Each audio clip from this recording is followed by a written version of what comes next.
Hey everyone, and welcome back to another Tesla weekly video for today. I hope you're all having a wonderful weekend so far. So as always, we're going to go over the numbers out of China, out of Europe, and the United States as well. We've got some 2024-2023 comparisons to go over with, and then of course I'll explain, maybe the first time in a long time, why Tesla is my number one position, why it has been my number one position for a long time. Now, right now, I do want to start off with the expected numbers for next quarter, which you can see right here. These are quarter over quarter growth rates. So revenue is expected to grow 7.71% quarter over quarter. Q4 usually the strongest quarter for Tesla.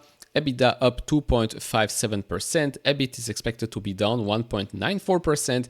EPS on a GAAP basis up 5.29%, and EPS on a non-GAAP basis 5.56%.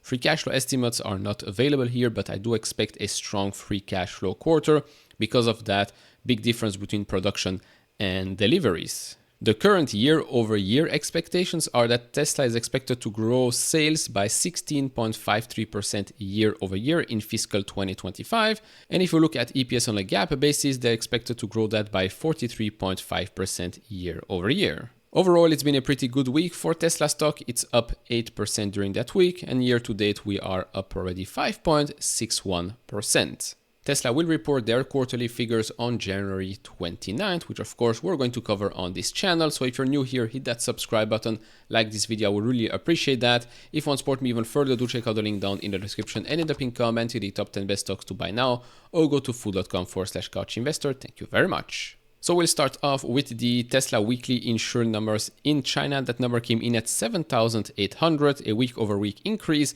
and also a small increase year over year. As you can see here, the second week of 2024 was 7,400.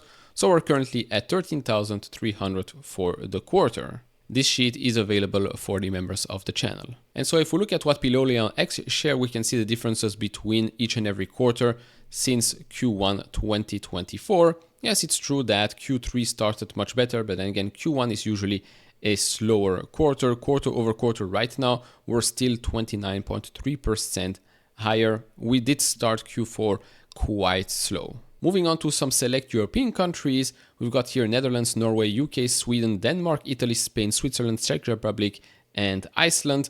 The number came in at just 500. That's down quite a lot from the 2,300 that we've seen last week.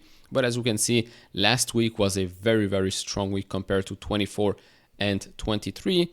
So we do start usually the quarter quite slow and then end it quite high. As you can see, this is what has happened in 24 and 2023. In Norway specifically, EVs accounted for 89% of all new passenger car sales. And as you can see, number one and number two are Tesla Model Y and Model 3. Zooming out completely, looking at 40 different countries here, we can see that we've had 20 decreases year over year for Tesla market share, 15 increases, and 5 countries where it was basically flat. And yes, I know, for Hong Kong or even for Iceland, for example, you see these huge increases or decreases, right? 20-25%, but the amount of cars is of course way smaller compared to a country like Netherlands or even France or Germany. As for the United States, looking at BEV sales by model, the top two here by far leading the pack are Tesla Model Y and Tesla Model 3. Surprisingly enough, or maybe not surprisingly enough, number 5 was the Tesla Cybertruck, number 6 Ford F-150 Lightning. Now we've got actually some more positive news here from Cox Automotive. They said that new vehicle sales in 2024 finished near 16 million, according to the estimate from Cox Automotive's Kelley Blue Book, an increase of just over 2% from 2023 and the best year for volume since the pandemic. Total new vehicle sales ended the year strong, just above the Cox Automotive new vehicle sales forecast. Nearly every automaker posted higher sales year over year in 2024, with Stellantis and Tesla notable exceptions. General Motors was the top-selling automaker in 2024, while Honda and Mazda delivered strong growth. Retail sales were particularly strong at year-end. And here it comes. Cox Automotive is optimistic about 2025, with plenty of reasons to believe it will be the best year since 2019, pre-pandemic. The market is gaining momentum, economic fundamentals are improving, and consumer sentiment is pointing in the right direction. We are ready for what 2025 might bring. So this was basically the change 2024 to 2023. Of course, we know Tesla seen a decrease year on year, and this is showing electric vehicle sales, just electric vehicle sales.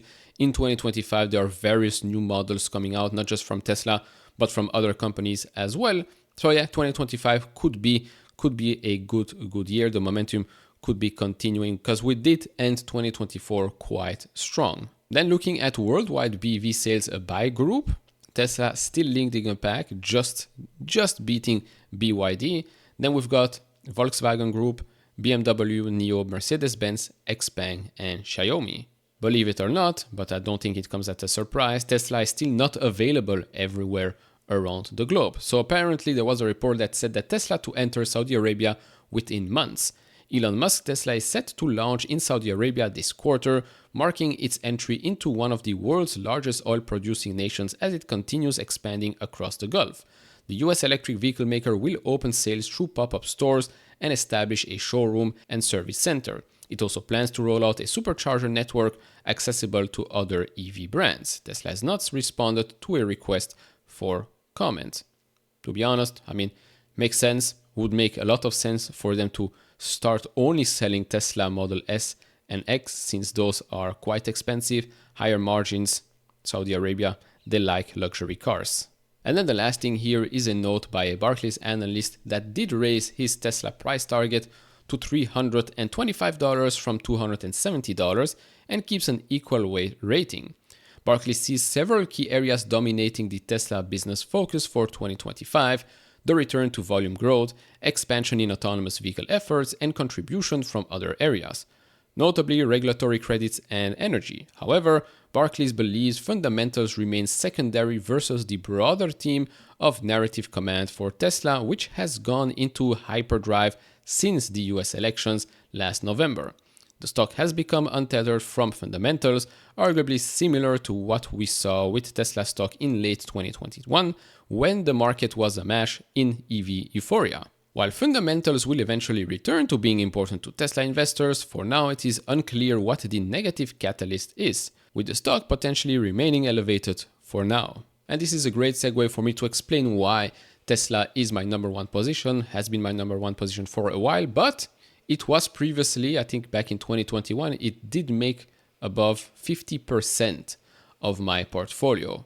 Now, there is a reason why that happened. Well, I invested in Tesla August 2019. So my timing was, of course, quite good because after that, the stock basically exploded. So it has grown into becoming the biggest position in my portfolio. When it was at 50%, a little bit more than that, I said, okay, maybe that's a bit too much, even though it still remains today the biggest position of my core portfolio.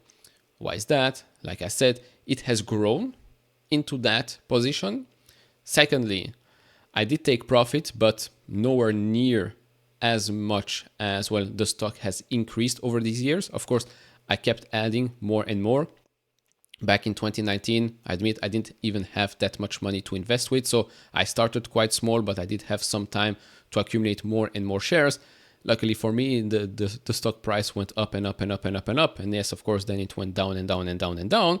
But still, all in all, I was up quite a lot since the start of my, building of that position. So it is my number one position because it has grown to become the number one position, plus the conviction as well. Tesla, when I started, of course, there were no talks, or at least not in my head, about robotics, stuff like that, autonomous robots. It could have been an option, of course, but that wasn't really it. Then, of course, autonomous vehicles and all of that autonomy, it seems like we are getting it, in my opinion, faster than expected, even though Elon Musk has been promising this thing for years and years. Realistically speaking, I think we are still in a good time frame, I would say. That could lead to, huge increases in profits in the future. But my main focus was definitely, yes, still the car business, EV momentum, all of that, but definitely the energy side of things. That was a huge component. And then, of course, everything else gets added, right? Each and every year, we can see that Tesla, actually, that company can enter that market. then they can enter that market. So although the stock was expensive and has been expensive for quite a long time, it's because the optionality here becomes, well, better and better.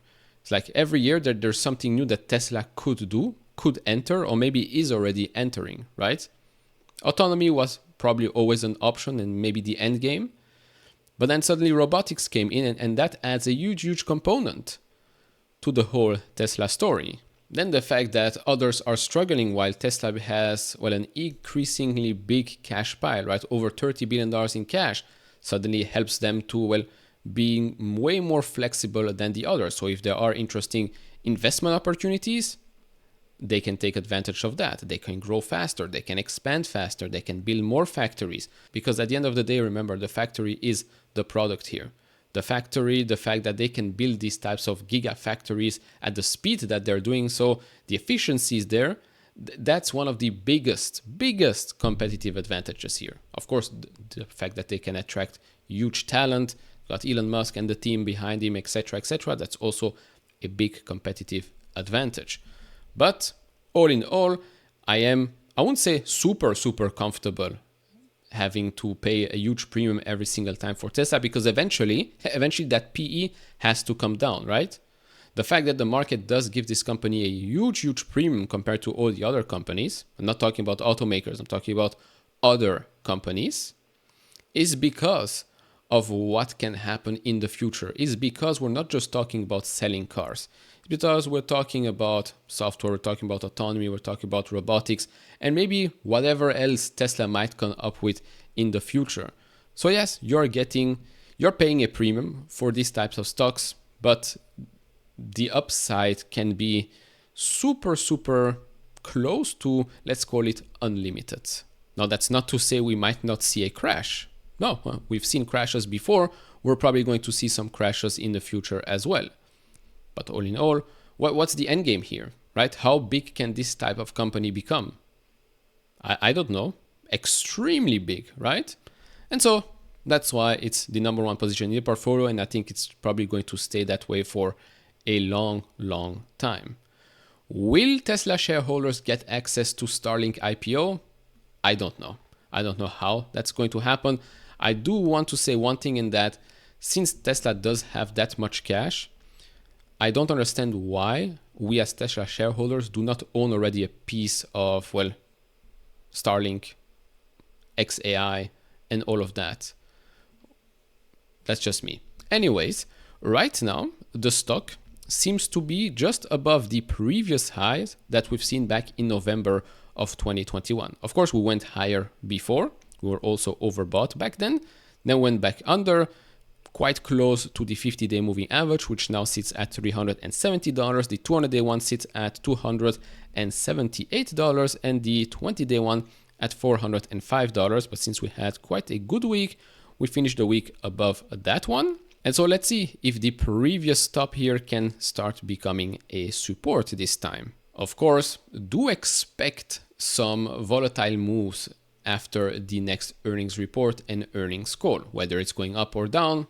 I don't have that crystal ball. If I had, I'd sell it to you for $1 billion, but I don't have it. So anyways, that's about it. If you enjoy this type of videos, leave it a thumbs up, subscribe if not, and I'll see you all in the next one. Bye bye.